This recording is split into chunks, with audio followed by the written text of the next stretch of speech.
The national average for a gallon of regular gas has jumped 10 cents in a single week. For food shortages, taking rise of inflation. Things have to turn around eventually, right? New inflation numbers confirming the struggle. The price of beef is up 20% from this time last year. No, you're not the only one feeling it. We all feel it. That desperate, quiet gut feeling that things aren't going to turn around this time. Things may not get better soon. And today, things are bad. Greater demand for gas has pushed prices into record territory. Experts are saying expect to see that inflation number rise even more. The world runs low on food. Who gets to eat? Never did I think I would ever be rationing formula. Gas prices, inflation, sky-high food prices, food shortages, labor shortages, possible electricity outages this summer just around the corner. It makes you wonder, is this their plan? President Biden remains absolutely committed to not moving forward with additional drilling on public lands. Because even though Biden's Build Back Better bill was stopped by Congress, his team is going full steam ahead to destroy America's energy industries anyway. It is a plan for more control, more power for them, less for you, and more globalization. And your quality of life is directly in this plan's crosshairs. Tonight, I'll show you how they are engineering this energy crisis to fundamentally transform the United States of America. Tonight, famine and blackouts. How Biden-made disasters will cripple America. Hello, America. Tonight, I come to you a bit pensive.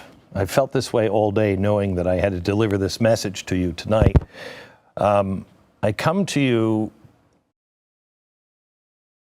wondering if we have done all that we can do to warn you. That if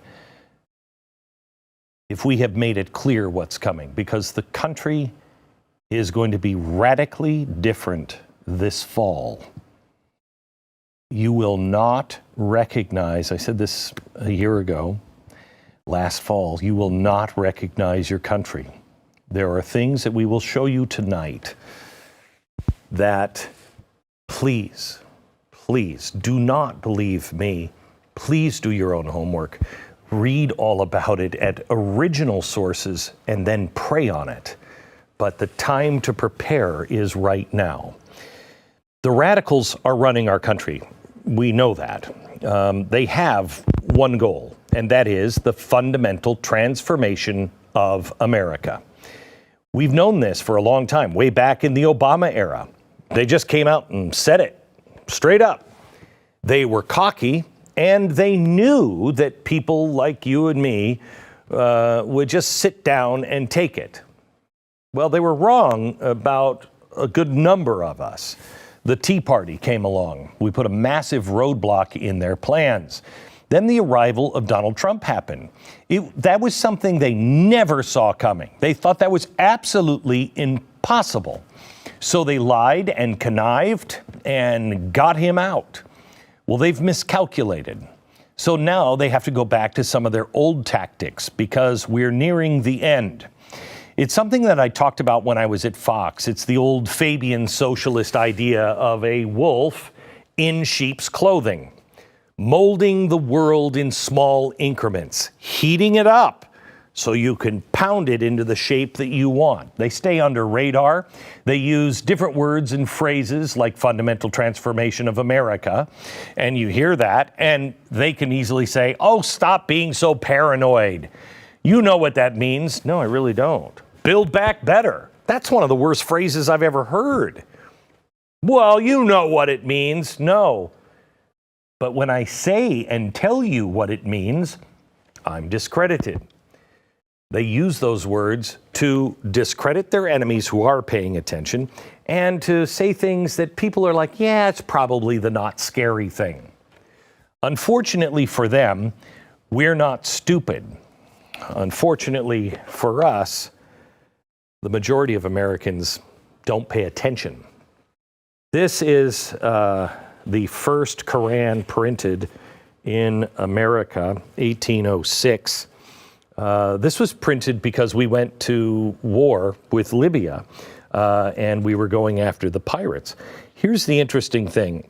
First of all, at the time Jefferson was in office, he had the radical idea that if you really want to understand your enemy, you have to learn about what they believe. And this is crazy. This is 1800s. To the reader, the last line of the kind of the warning of this, it says, you shall find and wonder that such absurdities have infected the best part of the world, and will avouch that the knowledge of which is contained in this book will render that law contemptible.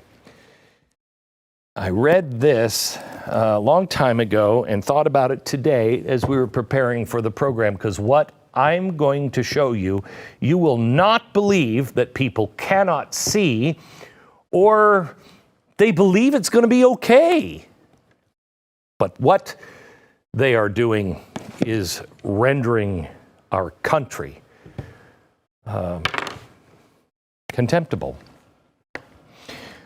Our country is on fire. We all know that. Everything appears to be falling down around us, and it is, and has, and is still falling down. It also appears to anybody who's paying attention man-made, dare I say, intentional. So let me take you back before the arrogance of the Obama years. Jefferson learned about his enemy and encouraged the American people to learn about their enemy by reading the Muslim Bible, the Quran. But this is the modern leftist Bible. We've been talking about it for a long time. Rules for Radicals by Saul Alinsky. The quote I'm about to read just sums up just about every man-made disaster we are seeing right now. Quote, "It's only when the other party is concerned or feels threatened that he will listen. In the arena of action, a threat or crisis becomes almost a precondition to communication." What does that mean? Have you noticed people act when everything's on fire and don't when it's not on fire? This is what Rahm Emanuel meant when he said, never let a serious crisis go to waste. First comes the perceived threat. Then it gets elevated to a full-blown crisis. And then when it's a crisis, we have to do something. And the wolves in sheep's clothing quietly move in and get to work. Now, just look at where we are in the post-COVID world. If I told you, and I think I did in 2020, that just 2 years later, the government would force you to shut down your business, weaponize the bureaucracy, and force the American people to get an injection, and that you would no longer have any faith in institutions like the CDC, you would have called, and many did, call me insane. Yet here we are. And it was all in the name of a public health crisis. That's all it took for liberty to die. That's just one public health crisis that they have also taken advantage of.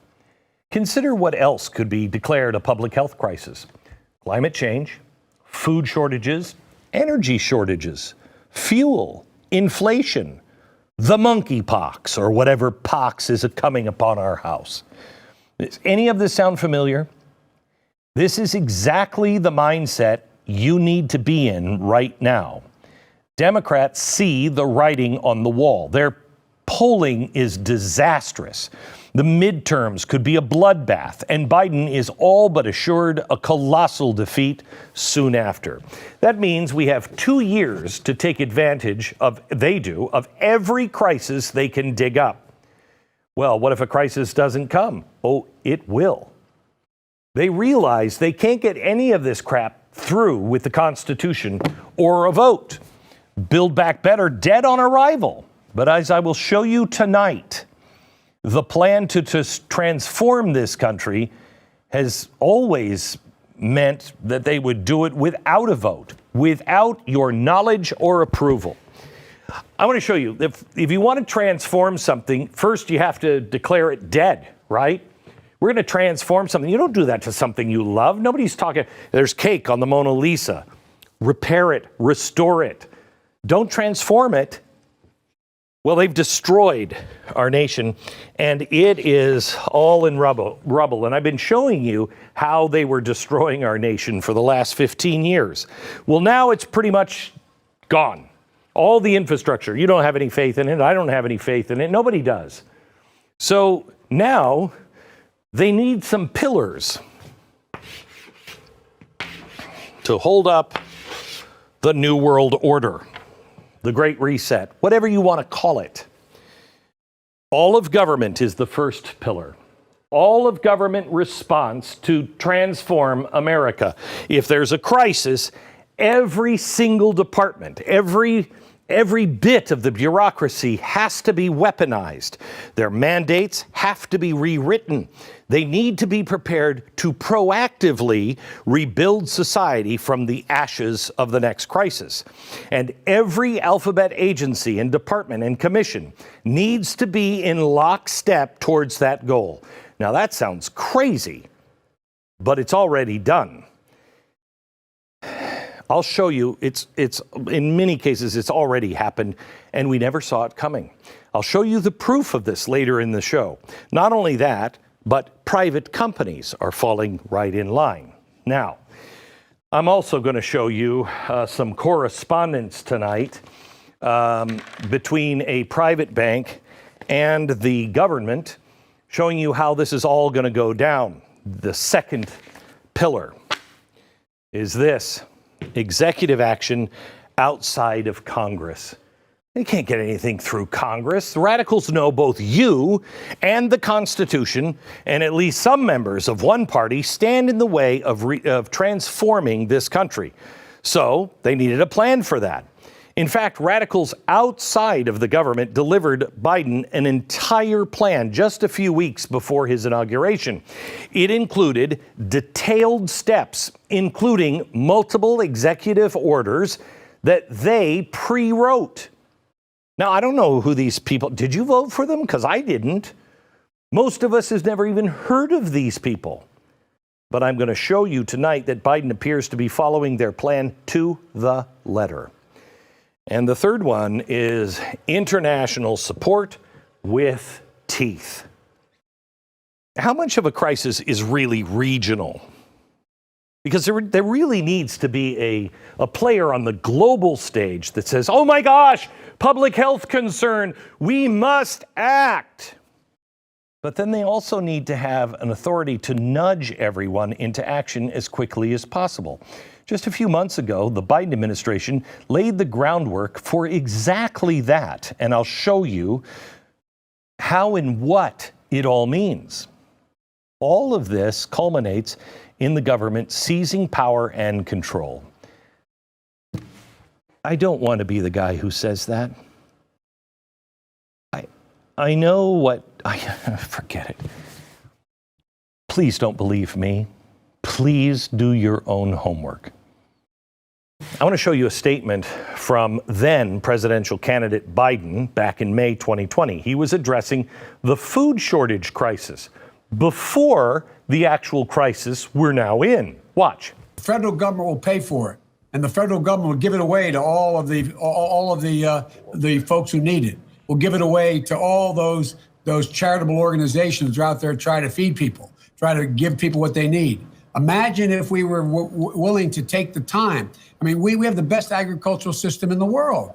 It's the leadership that's we can't afford to let people go wondering where they're going to get their next meal. And so right now, hunger today isn't about scarcity, it's about massive failure in leadership. So it's a really amazing thing. I mean, you remember that story about Babe Ruth where he called the shot? Is that not more incredible than Babe Ruth doing that? Wow, what? I mean, he should wear a Swami hat. Supply chain issues over things like gas and food got worse under Biden.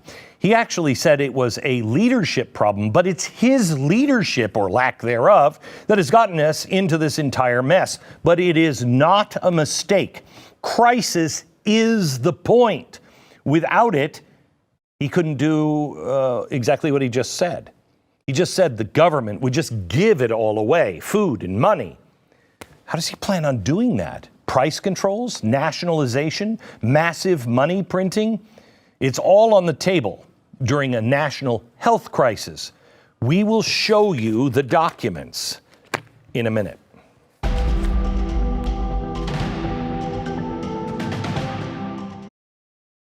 I want you to take a look at the State of the Union right now, because it's insane. I haven't seen anything like this before. We are completely upside down and inside out in almost every category. I showed you earlier whom Biden said is ultimately to blame for shortages. If that's still true, who's at fault? Well, we had to task the most powerful military in the world to airlift us baby formula from Switzerland. That's never happened in my lifetime. How about yours? Where does the buck stop on that one? And if you really want to know just how bad it's going to get with our food supply, all you have to do is listen to the farmers. Listen. We're going to see a lot of empty shelves and a lot more higher prices. For those people who haven't been to the grocery store lately, the prices are already rising and they're going to continue to go up. For the first time in my 39-year career as a farmer, I'm paying $5.63 for a gallon of diesel fuel, $900 a ton for fertilizer, all-time high prices for soybean seeds. And this is a time where America needs to pay attention to what's going on to farmers. But are we? Did you hear him? A lot of empty shelves and a lot of higher prices. The prices that are coming this fall are going to be staggering for the majority of Americans. Diesel prices are hitting a crisis level not seen since the 1970s. Fertilizer prices are absolutely out of control. Look at the graph. This is where fertilizer prices usually are and what began in the first few months of 2021. Both diesel and fertilizer prices are what's contributing to what farmers are now warning us about. It's unsustainable. It also predates the Ukrainian war. Now that's a little bit of inconvenient truth the Biden administration doesn't want anyone to notice. High prices and shortages began to spiral out of control during the first half of Biden's first year. Here are the inflation numbers since 2012. Let's see where the skyrocketing begins. Oh, January 21. The Ukrainian invasion was a small part of it. Now, if you listen to Biden, all of this pain is for a righteous cause. It's to punish Russia. But if you listen to this bull crap, then you might actually think what's currently happening is Putin's fault and not Biden's. It's not Biden's crisis. Someone else is to blame. But I want to show you this. This shows the ruble before and after Biden's sanctions. The ruble is now stronger by far than it was before the Ukrainian war. So you got to wonder, why are we being asked to endure all this pain? It's not even having the stated effect. That they say it's to collapse the economy and the ruble. Well, it ain't happening. Look at what's going on. I already mentioned inflation, food, and diesel. Gas prices are at a record high. When we get to the end of August and you see what's just over the hill, then you hopefully will not be shocked, but your friends will be. Also, not only the fuel prices, there's a shortage of airline pilots. There's shortages of medical staff. There's a housing supply shortage, a lack of medical supplies and drugs. Oh, and by the way, our emergency fuel, yeah, that's gone. That's gone. They just keep pumping that out. What are they doing to us? You will own nothing, and you will like it. The supply chain is crumbling. How seriously did the Biden administration take it? Well, really seriously, seeing that Biden's transportation secretary went on vacation for nearly 2 months. And as gas and energy prices soar, Biden goes on a binge of cutting oil and gas drilling all over the country. How else are we supposed to interpret this but a deliberate attempt to throw our country into an energy-starved crisis?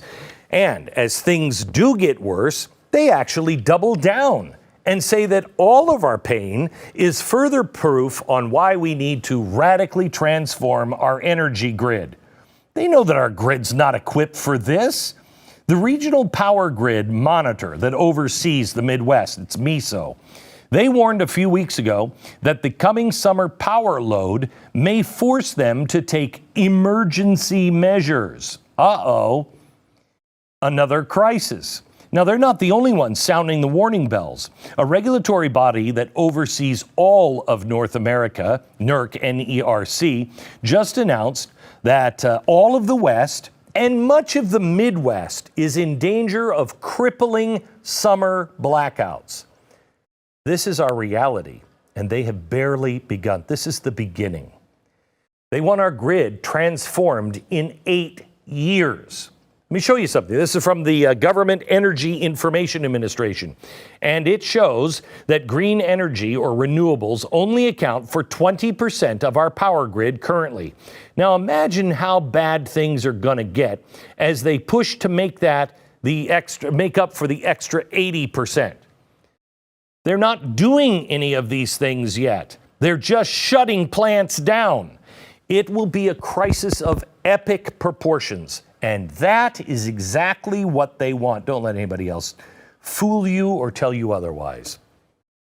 We're running out of power, and the government's plan is to transition us before technology is even available or reliable. And this is occurring during the largest leap of technological advancement in our history. You ever heard of Moore's Law? Of course you have. Moore's Law is the number of transistors on microchips doubles every 2 years. Computer capability increases. But as that increases, so does the power need. Now, you've probably never heard this part of the story, but experts are warning that by 2040, our advancements in technology will consume more power than the world can actually generate. So we're already in a crisis level right now. How bad is it going to get over the next couple of years during this forced green grid transformation? Oh, and when they say green, they are totally and completely full of bullcrap. In 2017, the World Bank issued a report on what it would take to actually build all of the wind turbines, solar panels, and batteries it would take to radically change the power grid. I want you to see this. These are the rare earth minerals they need to dig up out of the ground. 34 million metric tons of copper. You know how much copper is? 40 million tons of lead, 50 million tons of zinc, 162 million tons of aluminum, 4.8 billion tons of iron. And those are just a few. I mean, I hate to point out, but a lot of strip mining is going to happen really soon. Oh, we care about the trees. Bullcrap you do. Just for the batteries that they would need to power this utopia, we would need 40 million tons of lithium. Don't worry, we have some lithium here. It's just a 2,700% increase of what we've currently extracted. 20 of these rare earth minerals aren't even in the United States. So we will be 100% reliable on other countries, and several of those countries don't really like us. Many of the minerals only come from China. This doesn't have anything to do with being green. What's going on here? We are being starved of food, of energy, of gasoline for our cars. We're being priced out of basic commodities, both due to shortages and high inflation. All of them are going to reach crisis level this fall. You just need to know this is a one-man-made crisis. Biden and the people who are advising him, it's that they're creating this. And as we saw with COVID, the destruction of liberty is the eventual goal, the fundamental transformation. I think Build Back Better was always a smokescreen. They knew that it would never get passed, but they have to give their radical base a peek at what side, what's really going on. Build Back Better and the Great Reset are all about fundamental transformation of society. And it's been happening, but it's been happening under your nose, without your consent or knowledge, and certainly without your vote the entire time. Congress didn't even vote on it. Yeah, I'll show you next.